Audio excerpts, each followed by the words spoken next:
Bom dia, meu povo! Fala, bom dia! E aí, tudo tranquilo com vocês? Tudo sob controle? Bom mesmo? Sextou, hein? Vamos fechar essa semana. Espero que estejam todos bem de saúde e animados para aprender. Galerinha, na última aula nós terminamos a parte de invasões holandesas, né? O chamado Brasil holandês. E hoje, dando continuidade ao nosso estudo do Brasil colonial, nós vamos falar sobre um assunto chamado expansão e ocupação territorial. O processo histórico que vai aumentar o território dessa colônia chamada Brasil, beleza?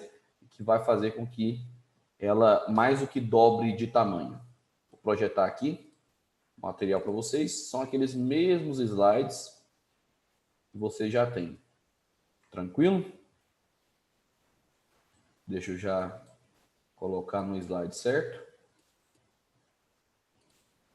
Pronto. Está aqui.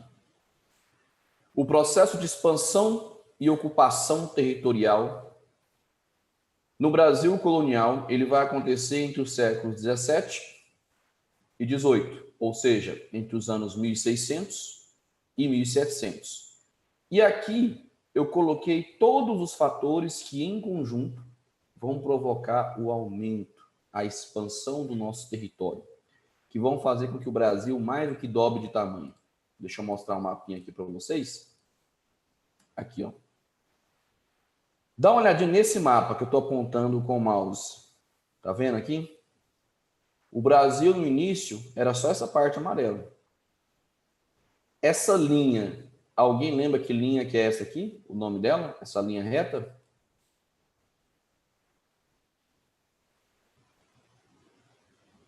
Vamos lá, primeiro ano. Bom dia. Fiz uma pergunta nível de ensino fundamental para vocês. Obrigado, Lucas. Obrigado, Duda. Isso mesmo. O Tratado de Tordesilhas.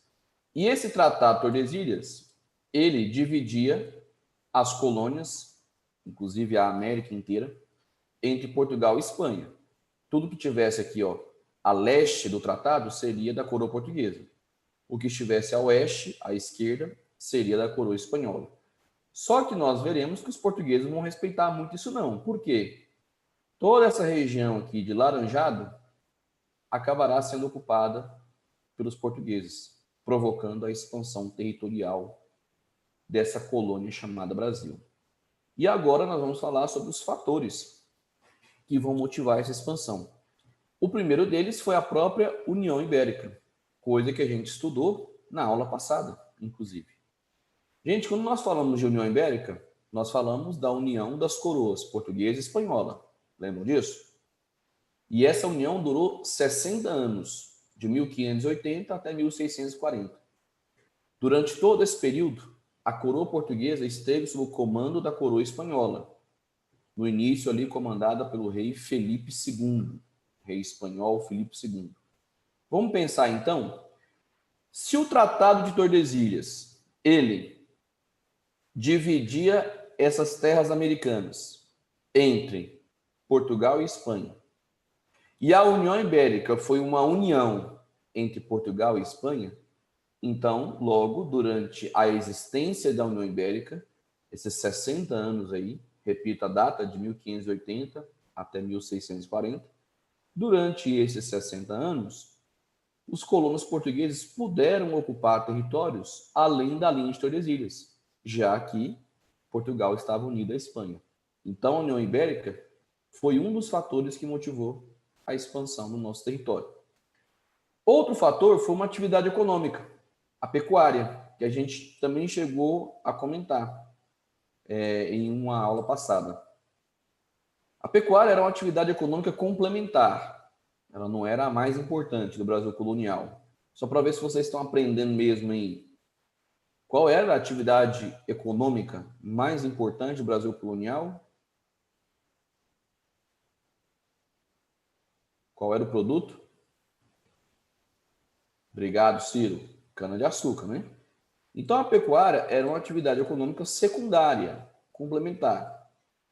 Mas ela vai ajudar na expansão do território. Por quê? Naquela época, a pecuária praticada no Brasil colonial, ela era uma pecuária extensiva.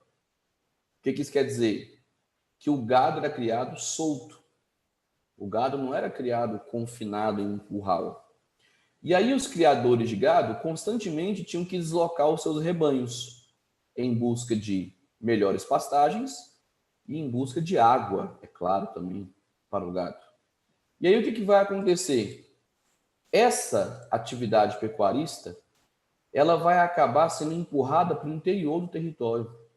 Porque nas terras mais próximas do litoral estava concentrada justamente a produção de cana-de-açúcar, até mesmo para facilitar, né, o escoamento desse produto para a Europa. E o gado bovino, ele não podia conviver com os canaviais, não podia ser criado no mesmo espaço, senão ele ia destruir as plantações. Então, a pecuária vai ser empurrada, literalmente, para o interior. E à medida que ela ia avançando para o interior do território, ia contribuindo para a sua expansão. Inclusive, essa atividade pecuarista daquela época costumava seguir os cursos dos grandes rios do Nordeste, como o Rio Parnaíba, que divide o Piauí do Maranhão, e o Rio São Francisco, que hoje em dia é apelidado de Velho Chico, mas que naquela época era mais conhecido como o Rio dos Currais. Tamanha era a criação de gado que havia nas suas margens. Então, galerinha, repito, a pecuária foi uma atividade econômica que ajudou a empurrar a colonização portuguesa para o interior, obviamente ajudando na expansão do território. Outra atividade econômica que também contribuiu nesse processo foi a extração das chamadas drogas do sertão. Uma vez eu estava dando aula disso, aí o menino perguntou, professor, seria entorpecentes, cannabis? Não, gente. As drogas do sertão seriam tipo as especiarias brasileiras. Vou até anotar aqui no chat para vocês. Produtos como guaraná, baunilha,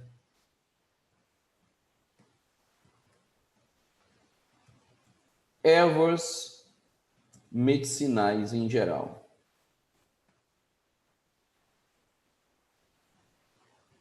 Tá aqui, ó. Produtos como guaraná, baunilha, ervas medicinais em geral, que eram encontrados aonde? Vamos voltar no mapa? Nessa região aqui, ó, que eu estou apontando com o mapa. Como é que é o nome dessa região? Qual que é o domínio morfoclimático daqui? Essa região que eu estou, ó, apontando com o mapa. Alguém sabe? Apontando com o mouse, melhor dizendo, no mapa. Que região que é essa? Tá, mas o que tem aqui na região norte? O domínio morfoclimático, gente. O tipo de vegetação. Aqui é a floresta o quê? Essa região. Floresta o quê, Ciro? Isso, muito bem. Então, as drogas do sertão eram encontradas aqui na região amazônica. Mas você deve ter percebido que, segundo o Tratado de Tordesilhas, essa região pertenceria à Espanha. Só que os espanhóis não vão dar muita moral para esse território. Então, os portugueses vão começar a ocupá-lo. Os portugueses vão começar a penetrar na região amazônica em busca desses produtos chamados de drogas do sertão, como guaraná, baunilha, ervas medicinais em geral, cacau. Eles vão procurar isso na floresta amazônica. Beleza? Detalhe, na extração desses produtos, das drogas do sertão, que tipo de mão de obra que vai ser usada? Vamos ver quem acerta. Letra A, dos indígenas, ou letra B, dos escravos africanos? O que vocês acham? Letra A, indígenas, letra B, escravos africanos. Ó, o João Pedro acertou. Gente, mão de obra de indígenas, porque eles é que conheciam a floresta. Eles que sabiam onde encontravam esses produtos. Guaraná, baunilha, cacau, ervas medicinais. E aí, quem vai coordenar o trabalho dos indígenas na extração de drogas do sertão vai ser principalmente os padres jesuítas. Os padres jesuítas também chegaram a explorar a mão de obra indígena. Beleza? Então, galera, repito, essa atividade econômica, a procura por drogas do sertão, produtos da região amazônica, também vai contribuir para a expansão do nosso território. Ninguém perguntou por que chama sertão. A palavra sertão, gente, significa interior. Tem gente que acha que só existe sertão no Nordeste. Ah, só tem, é o sertão nordestino. Gente, a palavra sertão quer dizer interior. E se você olhar no mapa da América do Sul, a região amazônica, ela está no interior do continente. Sacou? Bom, eu falei agora de padres jesuítas, né? E a atuação da Companhia de Jesus também vai contribuir para a expansão do nosso território. Por quê? Qual era o maior objetivo dos padres jesuítas aqui no Brasil colonial? Não era expandir a fé cristã católica? E a principal estratégia que eles vão usar para isso? Catequizar os indígenas. Só que as tribos que viviam no litoral, elas ou serão extintas, ou os índios vão fugir para o interior. Então, os padres portugueses, eles vão ter que entrar no território, ir para o interior do Brasil para procurar indígenas para catequizar. E nesse processo, é claro, eles também vão contribuir para a expansão do nosso território. Inclusive, gente, muitos padres portugueses, em busca de índios para catequizar, eles vão acabar passando da linha de Tordesilhas. Até mesmo sem querer, né? Essa linha, gente, era uma linha imaginária. Não tinha um risco, né? Pintado no chão ou um muro falando Tratado de Tordesilhas, uma cerca. Não, isso é uma linha imaginária. Até mesmo sem querer, esses padres portugueses foram passando da linha de Tordesilhas, entrando nos domínios que seriam da Espanha, para procurar índios, para promover o trabalho de catequização. Ok? Esse quinto fator aqui, ó, a construção de fortalezas militares, isso aqui vai contribuir muito mais para a ocupação do que para a expansão do território. Por quê? Vamos voltar no mapa novamente. Galerinha, preste atenção nisso aqui. O Brasil, ele foi constantemente atacado por outras potências europeias. Vocês lembram que a gente falou das invasões francesas? Os franceses chegaram a invadir o Rio de Janeiro, chegaram até a fundar uma colônia lá, chamada França Antártica. Os mesmos franceses também chegaram a invadir a região do Maranhão. Lá eles fundaram a França Equinocial, que corresponde à cidade de São Luís. Depois vieram as invasões holandesas, que a gente estudou na aula passada. Então a coroa portuguesa estava preocupada em defender o território contra franceses, holandeses, ou seja, contra outras potências europeias. E para defender o território, claro, Portugal vai construir fortalezas militares. Agora, eu quero que você olhe para o mapa aqui do Brasil. Essas fortalezas deveriam ser construídas no interior ou no litoral? O que vocês acham? Para defender dos ataques de outras potências europeias. Pensa antes de falar. Essas fortalezas deveriam ser construídas aonde? No interior, aqui dentro, bem no centro do Brasil, ou no litoral? Bora? É só o Ciro que está na aula? Obrigado, João. Gente, claro que no litoral, né? Óbvio, porque as invasões elas vinham pelo Oceano Atlântico, vinham pelo mar. Então, a coroa portuguesa vai começar a construir fortalezas ao longo da nossa costa, fortalezas militares, ao longo do nosso litoral, principalmente no litoral nordestino, que era o mais visado para invasões, até porque aqui estava concentrada a nossa maior riqueza, né? Que era a cana-de-açúcar. Vocês devem se lembrar que os holandeses invadiram o Brasil para ter acesso à produção açucareira. E essa produção estava concentrada no Nordeste. Então, repito, a coroa portuguesa vai começar a construir fortalezas militares ao longo da nossa costa. Tá, professor, e o que isso tem a ver com a aula? Em torno dessas fortalezas, vão começar a surgir povoados. As pessoas vão começar a construir casas ali perto em busca de proteção. E esses povoados vão crescer, vão dar origem a vilas. Essas vilas vão crescer e vão dar origem a cidades.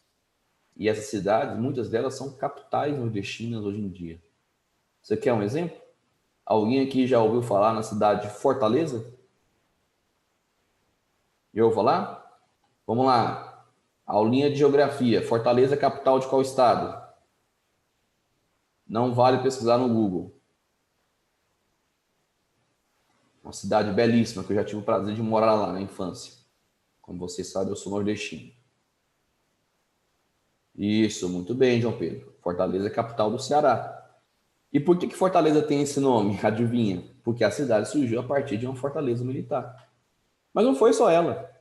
Já ouviram falar em Natal, capital do Rio Grande do Norte, cidade que eu também já tive o prazer de conhecer? Natal surgiu a partir também de uma fortaleza, o Forte dos Reis Magos. A cidade de João Pessoa, na Paraíba. A cidade de Belém, no Pará. Então, muitas capitais do Nordeste e também do Norte surgiram a partir de fortalezas militares. Voltando aqui os slides, podemos dizer, então, que essas fortalezas elas vão contribuir, sobretudo, para a ocupação do território, não para a sua expansão. Até porque, eu repito, elas foram construídas no litoral, não no interior. E em torno delas, o que vão surgir? Vilas e cidades. Então, vão ajudar a ocupar o território. Beleza? Agora, o fator mais decisivo na expansão territorial da América Portuguesa vão ser essas expedições aqui, ó, as chamadas entradas e bandeiras. Expedições que vão procurar riquezas no interior. Principalmente que tipo de riquezas? Alguém consegue me dizer? Quais serão as principais riquezas que os bandeirantes vão querer achar no interior do Brasil? É fácil essa pergunta, galera. Isso, muito bem, Ciro. Ouro, pedras preciosas, metais preciosos em geral, mas principalmente ouro. Agora tem uma diferençazinha aqui, ó. Entradas e bandeiras. As entradas eram expedições oficiais, ou seja, elas eram organizadas pela própria coroa portuguesa, certo? Já as bandeiras eram expedições particulares. Elas eram organizadas pelos próprios colonos. Tranquilo? Então, entradas, expedições oficiais, organizadas pela própria coroa portuguesa, e as bandeiras, expedições particulares, organizadas pelos próprios colonos. Ok? Na sua opinião, qual foi o tipo mais comum? Entradas ou bandeiras? Letra A ou letra B? Letra A, entradas, letra B, bandeiras. É, isso mesmo. As bandeiras foram mais comuns, porque a coroa portuguesa estava com dificuldades financeiras, lembra? Após a expulsão dos holandeses. E aí, didaticamente falando, nós tínhamos 3 tipos de bandeiras ou de bandeirantismo. O bandeirantismo prospector, o apresador e o sertanismo de contrato. O que era o bandeirantismo prospector? Era o que visava encontrar pedras e metais preciosos. O apresador visava aprisionar indígenas para vendê-los como escravos. Agora eu explico por quê. E o sertanismo de contrato visava destruir quilombos ou capturar escravos fugidos. Então, repetindo, prospector, qual o objetivo? Encontrar pedras e metais preciosos. Era o bandeirantismo mais comum. Mas também existia o apresador. O apresador vem de aprisionar. Visava aprisionar indígenas para vendê-los como escravos. Aí o aluno pode perguntar, professor, mas espera aí. Você não disse que a mão de obra escrava africana ela foi predominante no Brasil colonial? Sim, falei, predominante. Mas não quer dizer que só teve ela. Vamos olhar para o mapa de novo. Qual era a região mais rica do Brasil nessa época? Nordeste ou Sudeste? Letra A, Nordeste. Letra B, Sudeste. Qual era a região mais rica do Brasil nesse período? Me fala aí, na sua opinião. Nordeste, letra A. Sudeste, letra B. Ó, vocês estão bem hoje, hein? Parabéns. Era o Nordeste. E por que o Nordeste era a região mais rica? Porque ali estava concentrada a produção de cana-de-açúcar, principal produto da economia colonial, como nós já comentamos. Então, o tráfico negreiro, o tráfico que trazia escravos da África para o Brasil, ele era mais direcionado para o Nordeste, para Recife, para Salvador, Salvador, inclusive, é considerada a maior cidade negra fora da África, de maioria de população negra. Então, a maior parte dos escravos africanos, eles chegavam aqui no Nordeste, principalmente na cidade de Salvador. No Sudeste, faltavam escravos africanos. Poucos navios negreiros vinham para cá, porque era uma região de pouco desenvolvimento econômico, naquela época, isso. Aí tem um ditado que fala assim, ó, quem não tem cão, caça com gato. Se faltavam escravos africanos aqui no Sudeste, qual era a alternativa para os senhores da região? Escravizar os indígenas. E aí os bandeirantes perceberam que ali havia uma possibilidade de negócio. Que negócio seria esse? Capturar os indígenas, aprisioná-los e vendê-los como escravos. Detalhe, gente. Agora eu vou fazer uma pergunta um pouco mais difícil. Quando esses bandeirantes, apresadores, eles iriam capturar os indígenas para vendê-los como escravos para os fazendeiros ali do Sudeste, principalmente. Eles preferiam escravizar, aprisionar os índios que estavam com a sua tribo, letra A, ou índios que estavam vivendo em missões de padres jesuítas, que eram as chamadas missões jesuíticas. Letra A, repito, os bandeirantes preferiam capturar os índios que estavam lá na sua tribo. Letra B, preferiam capturar os índios que estavam junto com os padres. O que vocês acham?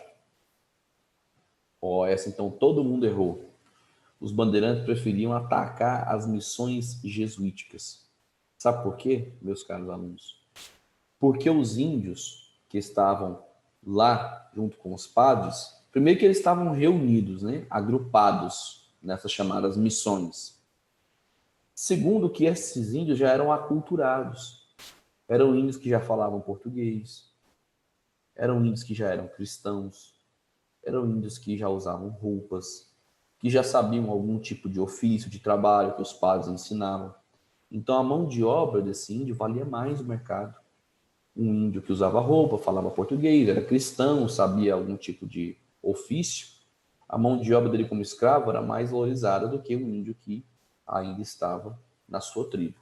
Entendeu a ideia? Ué, professor, então nós teremos conflitos? Sim, conflitos sangrentos, inclusive, entre bandeirantes e padres jesuítas.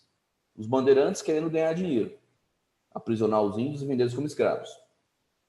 E os padres querendo defender os índios dessa escravidão. Teremos conflitos sangrentos, viu?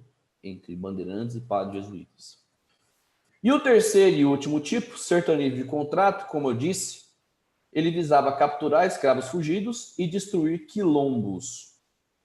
Todo mundo aqui sabe o que é um quilombo, não sabe? É um núcleo de resistência à escravidão. E existiram dezenas de quilombos ao longo da história do Brasil. Gente, a existência de um quilombo incomodava os senhores de engenho, os donos de terras, escravos, incomodava ou não? O que vocês acham? Bastante, né? Porque o escravo fugido, além de ele ser um prejuízo material, porque o escravo é considerado uma mercadoria, e cara, inclusive, galera, a existência do quilombo, a simples notícia da existência de um quilombo, ela acabava motivando novas fugas, porque despertava nos escravos que ainda estavam presos a esperança de que daria certo eles fugirem. Então, o quilombo, na visão dos senhores de engenho, dos senhores de terra, era um problema a ser combatido, certo? E aí, o que eles iam fazer? Iam chamar a polícia? Iam chamar a Rotan? Não. Eles contratavam bandeirantes para atacar os quilombos. Os bandeirantes agiam como mercenários. Contratavam, daí a palavra contrato. E por que a palavra sertanismo? Acabei de explicar. Sertão significa interior. E os quilombos, esses núcleos de resistência à escravidão, geralmente ficavam aonde? No interior do território. Povão, então no sertanejo de contrato, os bandeirantes recebiam pagamento em dinheiro para capturar escravos fugidos e para destruírem quilombos. Beleza? E aí, para finalizar esse slide, de onde partiam a maior parte das expedições de bandeirantes? Eles partiam de onde? Do Nordeste, letra A, ou do Sudeste, letra B? De onde saíam essas expedições de bandeirantes? Na sua imensa maioria, eles saíam do Nordeste, letra A, ou do Sudeste, letra B? Bora, participa comigo. As expedições de bandeirantes, elas partiam de onde? Do Nordeste ou do Sudeste? Nordeste, letra A, Sudeste, letra B. Não. Gente, a maior parte dos bandeirantes, quase todos, saíam do Sudeste, da então Capitania de São Vicente, que corresponde hoje ao estado de São Paulo. Por isso que a gente fala que a maioria dos bandeirantes eram paulistas. Tá, professor, mas por quê? Gente, a pergunta é: quem eram os bandeirantes? Os bandeirantes eram homens livres e pobres, não eram homens ricos. Repito, os bandeirantes eram homens livres, pobres, geralmente mestiços, que viviam ali no Sudeste, uma região de pouco desenvolvimento econômico, e que não viam outra possibilidade de enriquecerem a não ser a atividade de bandeirantismo. Eles viviam uma região pobre, o Sudeste era uma região pobre da colônia nessa época. E aí esses homens livres, pobres, viam no bandeirantismo uma possibilidade de melhorar de vida. Sacaram a ideia? Entenderam? Eles percebiam que era melhor eles se embrenharem no meio da mata, no interior do território, em busca de riquezas, como metais preciosos, aprisionar índios para vendê-los como escravos, ou destruir quilombos e receber por isso um pagamento. Observação, essa aqui não é tão importante, ver também as monções. Monções eram expedições de bandeirantes que, ao invés de andarem pelas florestas, pelas matas, ao invés de serem expedições terrestres, eram expedições fluviais, tá? As monções eram expedições fluviais, ou seja, usavam os cursos dos rios, como por exemplo o rio Tietê, para alcançar o interior do território. Ok? E aí, hoje é dia 20 de novembro, não é? Não é isso? 20 de novembro é o dia da consciência negra. Alguém sabe a origem dessa data? Por que que o dia 20 de novembro é o dia da consciência negra, meu povo? Parabéns, Ciro. É a data atribuída à morte de Zumbi dos Palmares, que foi o maior quilombo que existiu na história do Brasil. Na verdade, Palmares era um conjunto de quilombos que ficavam ali na Serra da Barriga, entre os atuais estados de Pernambuco e Alagoas. Palmares chegou a ter quase 30 mil habitantes, só para vocês terem uma ideia. Gente, Zumbi, um dos principais líderes de Palmares, teria sido morto por um bandeirante. Esse cara aqui, ó, Domingos Jorge Velho, esse que está com a capa do Batman aqui. Ele teria matado o Zumbi dia 20 de novembro de 1695. E aí, como uma homenagem a um dos principais líderes de Palmares, foi instituído o Dia da Consciência Negra, que é um dia onde nós lembramos o nosso passado escravista e fazemos reflexões sobre as práticas de racismo na nossa sociedade, que infelizmente ainda existem. E aí, para terminar a aula, eu queria que vocês observassem essas duas pinturas. Observaram aí? Eu vou usá-las para poder explicar o ponto de análise. Os bandeirantes, eles foram heróis ou foram vilões? Só vota para mim aí a opinião de vocês, sem medo de errar. Eu quero só opinião, é opinião, tá, gente? Letra A, eles foram heróis. Letra B, eles foram vilões. O que vocês acham? A, heróis ou B, vilões? O que vocês votariam aqui?